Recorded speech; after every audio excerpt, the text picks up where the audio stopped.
ओम नमः शिवाय। हर हर महादेव। माता रानी के भक्तों को शारदीय नवरात्रा के शुभारंभ की हार्दिक शुभकामनाएं। आज अपने सुनेंगे श्री दुर्गा सप्तशती पाठ का पहला अध्याय। वैसे तो दुर्गा सप्तशती का पाठ किसी भी समय भय, पीड़ा मुक्ति एवं विजय प्राप्ति के लिए किया जाता है, परंतु नवरात्रि में दुर्गा सप्तशती के पाठ की अपार महिमा धर्म ग्रंथों में वर्णित है।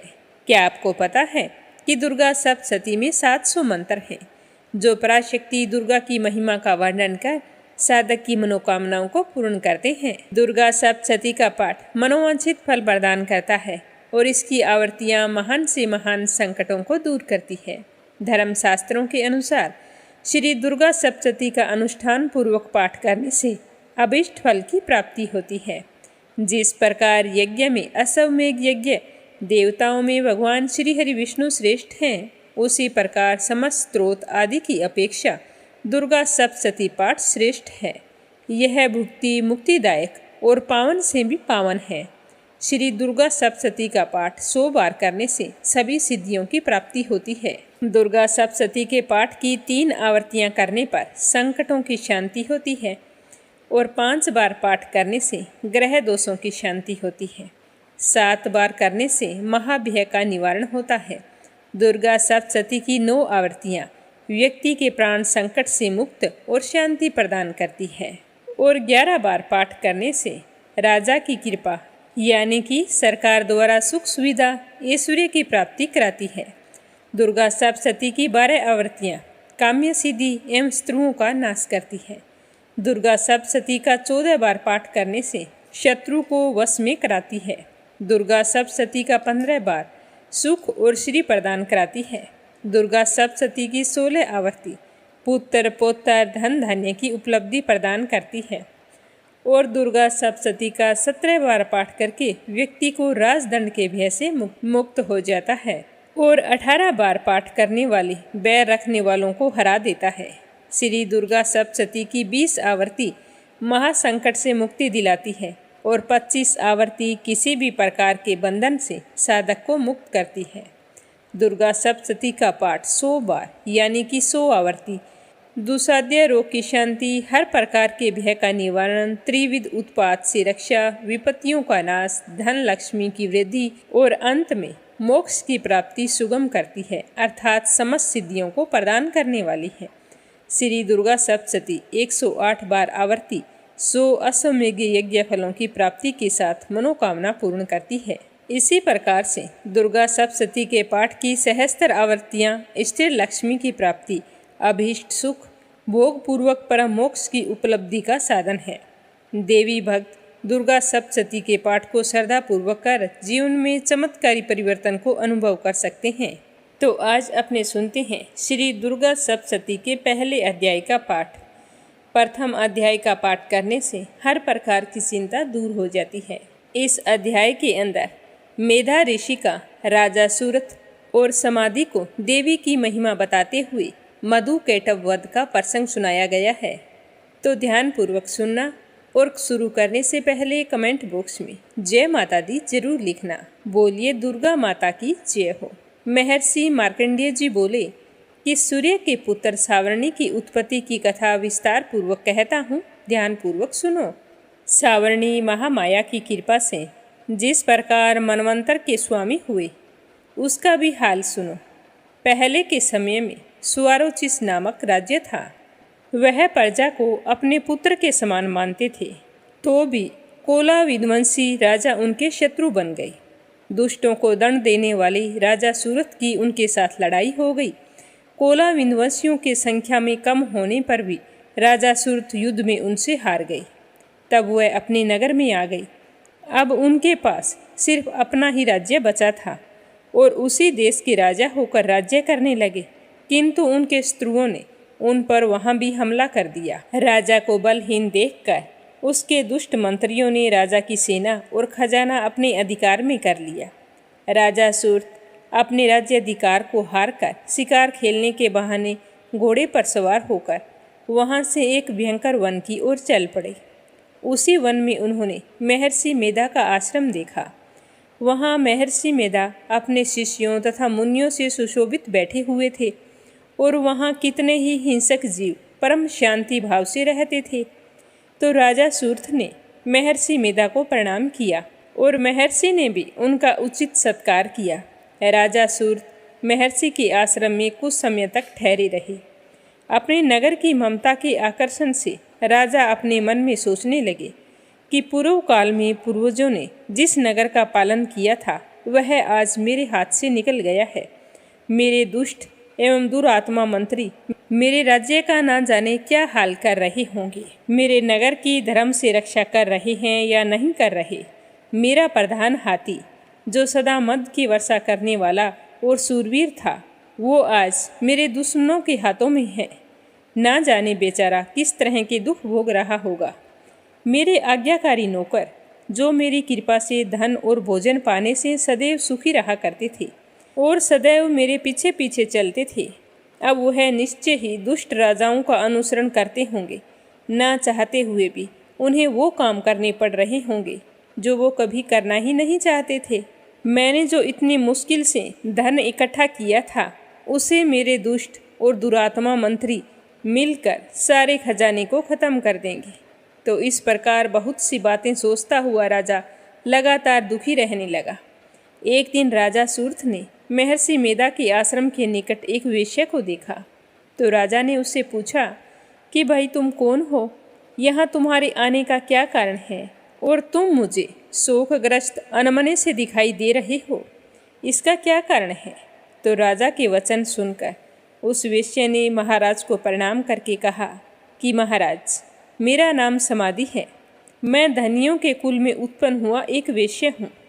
मेरी पत्नी बहुत ही दुष्ट है और वैसे ही मेरे पुत्र हैं।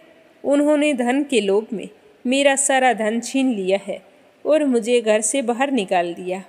तो मैं इसी तरह दुखी होकर इस वन में चला आया हूँ और यहीं पर रहता हूँ।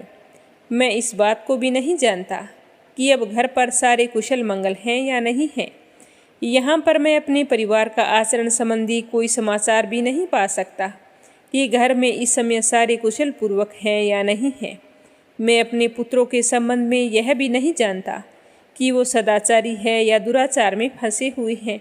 तो राजा बोले कि जिस धन के लोभी स्त्री पुरुषों ने तुम्हें घर से निकाल दिया है, फिर भी तुम्हारा चित्त उनसे प्रेम क्यों करता है। तो वेश्या ने कहा, मेरे विषय में आपका ऐसा कहना ठीक है, किंतु मेरा मन इतना कठोर नहीं है। यद्यपि उन्होंने धन के लोभ में पड़कर पितर स्नेह को त्याग कर पति धर्म को छोड़कर मुझे घर से निकाल दिया है, इतना सब हो जाने के बाद में भी मेरे मन में उनके लिए कठोरता नहीं आती। हे महामते, मेरा मन फिर भी उन्हीं में क्यों फंस रहा है। इस बात को जानता हुआ मैं यह जान नहीं पा रहा हूँ कि मेरा चित्त उनके लिए हमेशा दुखी क्यों रहता है। मैं तो उनके लिए लंबी लंबी सांसें ले रहा हूँ। उन लोगों में प्रेम तो नाम का नहीं है, फिर भी ऐसे निस्नेहियों के लिए मेरा हृदय कठोर नहीं हो रहा है। क्या कारण हो सकता है। तो बताते हुए महर्षि मार्कंडेय जी ने कहा कि हे ब्राह्मण, इसके पश्चात महाराज सूरथ और वह वेश्या दोनों महर्षि मेधा के पास गई और उनके साथ यथा योग्य न्याय संभाषण करके दोनों ने वार्ता शुरू की। राजा बोले कि हे भगवान, मैं आपसे एक बात पूछना चाहता हूँ, सो आप कृपया करके मुझे बताइए।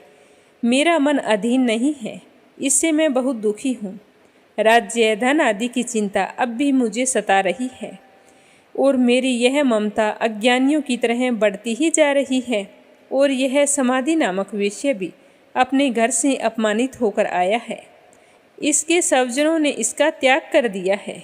स्वजनों का त्यागा हुआ भी उनसे हार्दिक प्रेम रखता है और हर समय उन्हीं की बात करता है, उन्हीं की चिंता में रहता है। इस तरह हम दोनों ही दुखी हैं। हे महाभाग, उन लोगों के अवगुणों को देखकर हम दोनों के मन में उनके लिए ममता जनित आकर्षण उत्पन्न हो रहा है। हमारे ज्ञान रहते हुए भी ऐसा क्यों है। अज्ञानी मनुष्यों की तरह हम दोनों में यह मूर्खता क्यों है। तो महर्षि मेधा बोले कि विषम मार्ग का ज्ञान सब जंतुओं को है। सबों के लिए हित विषय पृथक पृथक होता है।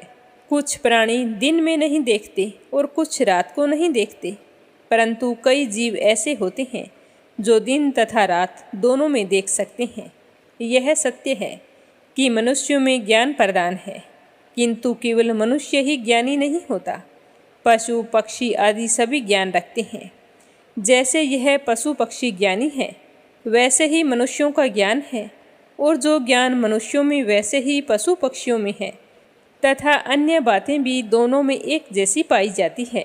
ज्ञान होने पर भी इन पक्षियों की ओर देखो, जो अपने भूख से पीड़ित बच्चों की चोंच में कितने प्रेम भाव से अन्न के दाने डालते हैं।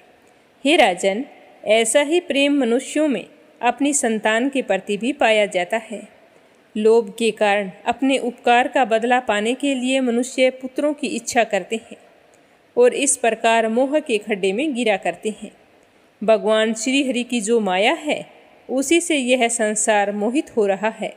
इसमें आश्चर्य की कोई बात नहीं है, क्योंकि वह भगवान विष्णु की योग निद्रा है। यह माया ही तो है जिसके कारण संसार मोह में जकड़ा हुआ है। यही महामाया भगवती देवी ज्ञानियों के चित्त को बलपूर्वक खींचकर मोह में डाल देती है। उसी के द्वारा संपूर्ण जगत की उत्पत्ति होती है। यही भगवती देवी प्रसन्न होकर मनुष्यों को मुक्ति प्रदान करती है। यही संसार के बंधन का कारण है तथा संपूर्ण ईश्वरों की स्वामिनी है। महाराज सूरत ने पूछा कि भगवान, वह देवी कौन सी है जिसको आप महामाया कहते हैं? हे ब्राह्मण, वह कैसे उत्पन्न हुई और उसका कार्य क्या है? उसके चरित्र कौन कौन से हैं? प्रभु, उसका जैसा प्रभाव हो, जैसा स्वरूप हो, सब कुछ मुझे कृपा करके बताइए, मैं आपसे सुनना चाहता हूँ। तो महर्षि मेधा बोले कि राजन, वह देवी तो नित्य स्वरूपा है। उसके द्वारा यह संसार रचा गया है, तब भी उसकी उत्पत्ति अनेक प्रकार से होती है। वह सब आप मुझसे सुनो, मैं तुम्हें बताता हूँ। वह देवताओं का कार्य सिद्ध करने के लिए प्रकट होती है। उस समय वह उत्पन्न हुई कहलाती है। संसार को जलमय करके जब भगवान विष्णु योग निद्रा का आश्रय लेकर शेष शैया पर सो रहे थे, तब मधु केटभ नाम के 2 असुर उनके कानों के मैल से प्रकट हुए। वह श्री ब्रह्मा जी को मारने के लिए तैयार हो गए थे। श्री ब्रह्मा जी ने उन दोनों को अपनी ओर आते देखा और यह भी देखा कि भगवान श्री हरि विष्णु योग निद्रा का आश्रय लेकर सो रहे हैं। तो वह उस समय भगवान श्री हरि को जगाने के लिए उनके नेत्रों में निवास करने वाली योग निद्रा की स्तुति करने लगे। श्री ब्रह्मा जी ने कहा कि हे देवी, तुम ही स्वाहा, तुम ही स्वधा और तुम ही वष्टाकार हो। स्वर भी तुम्हारा ही स्वरूप है। तुम ही जीवन देने वाली सुधा हो। नित्य अक्षर प्रणय में आकर उकार मकार इन तीनों में माताओं के रूप में तुम स्थित हो। इसके अतिरिक्त जो बिंद पथ अर्धमात्रा है, जिसका कि विशेष रूप से उच्चारण नहीं किया जा सकता, हे देवी, वह भी तुम ही हो। हे देवी, संध्या, सावित्री तथा परम जननी तुम ही हो। तुम इस विश्व को धारण करने वाली हो। तुमने ही इस जगत की रचना की है और तुम ही इस जगत का पालन करने वाली हो, और तुम ही कल्प के अंत में सबको भक्षण करने वाली हो। हे देवी, जगत की उत्पत्ति के समय तुम सृष्टि रूपा होती हो, पालन काल में स्थित रूपा हो और कल्प के अंत में संहार रूप धारण कर लेती हो। तुम ही महाविद्या, महामाया, महामेधा, महारात्रि और मोहरात्रि हो। श्री ईश्वरी और बोध स्वरूपा बुद्धि भी तुम ही हो। लज्जा, पुष्टि, तुष्टि, शांति और क्षमा भी तुम ही हो। तुम खड़ग धारिणी, शूल धारिणी, घोर रूपा तथा गदा, चक्कर, शंख और धनुष को धारण करने वाली हो। बाण, भुषुंडी और परिधि भी यह तुम्हारे ही अस्त्र हैं। तुम सौम्य और सौम्यतर हो। यही नहीं, बल्कि जितनी भी सौम्य और सुंदर वस्तुएं इस संसार में हैं, उन सब से बढ़कर तुम सुंदर हो। पर और अपर सब पर रहने वाली सुंदरी तुम ही हो। हे सर्वस्वरूपे देवी, जो भी सअस्त पदार्थ हैं, उनमें जो शक्ति है वो तुम ही हो। ऐसी अवस्था में भला तुम्हारी स्तुति कौन कर सकता है? इस संसार की सृष्टि, पालन और संहार करने वाले जो भगवान हैं, उनको भी जब तुमने निद्रा के वशीभूत कर दिया है, फिर तुम्हारी स्तुति कौन कर सकता है? मुझे भगवान विष्णु तथा भगवान शंकर के शरीर को धारण कराने वाली तुम ही हो। तुम्हारी स्तुति करने की शक्ति किसमें है? हे देवी, तुम तो अपने इस उदार प्रभावों के कारण ही प्रशंसनीय हो। मधु और केटब जो भयंकर असुर हैं, इन्हें मोह में डाल दो और भगवान श्री हरि विष्णु को भी जल्दी से जगा दो और उनमें इनको मार डालने की बुद्धि भी उत्पन्न कर दो।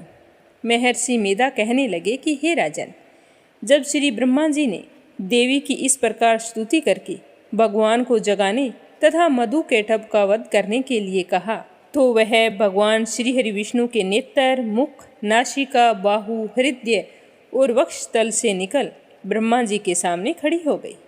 उनका ऐसा करना था कि भगवान श्री हरि विष्णु तुरंत ही जाग उठे और दोनों असुरों को देखा, जो कि अत्यंत बलवान और पराक्रमी थे और क्रोध के मारे जिनके नेत्र लाल हो रहे थे और जो ब्रह्मा जी का वध करने के लिए तैयार थे।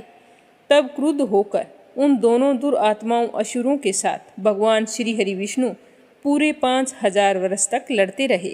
एक तो वह अत्यंत बलवान तथा पराक्रमी थे, दूसरी महामाया ने उन्हें मोह में डाल रखा था। अतः वह श्री भगवान से कहने लगे कि हम दोनों तुम्हारी वीरता से अत्यंत प्रसन्न हैं, तुम हमसे कोई वरदान मांग लो। तो भगवान ने कहा कि यदि तुम मुझ पर प्रसन्न हो तो तुम दोनों मेरे हाथों से मर जाओ, बस इतना सा वर मैं तुमसे मांगता हूँ। यहाँ दूसरे वर से क्या प्रयोजन है? तो महर्षि मेधा बोले कि इस तरह से जब वह धोखे में आ गई तो अपने चारों ओर जल ही जल देखा, तो भगवान श्री हरि से कहने लगे कि जहाँ पर जल ना हो, सूखी जमीन हो, वहाँ पर हमारा वध किया जाए। तो महर्षि मेधा कहते हैं कि तथास्तु कहकर भगवान श्री हरि विष्णु ने उन दोनों को अपनी जांग पर लिटाकर उन दोनों के सर काट डाले। इसी तरह से यह देवी श्री ब्रह्मा जी की स्तुति करने पर प्रकट हुई थी। अब मैं तुमसे उनके प्रभाव का वर्णन करता हूँ, सो ध्यानपूर्वक सुनना। तो यह था श्री दुर्गा सप्तशती का पहला अध्याय। अध्याय समाप्त होते ही कमेंट बॉक्स में दुर्गा माता की जय हो जरूर लिखना। कल मिलेंगे अगले अध्याय के साथ। माता रानी आपकी सारी मनोकामनाएं पूर्ण करे।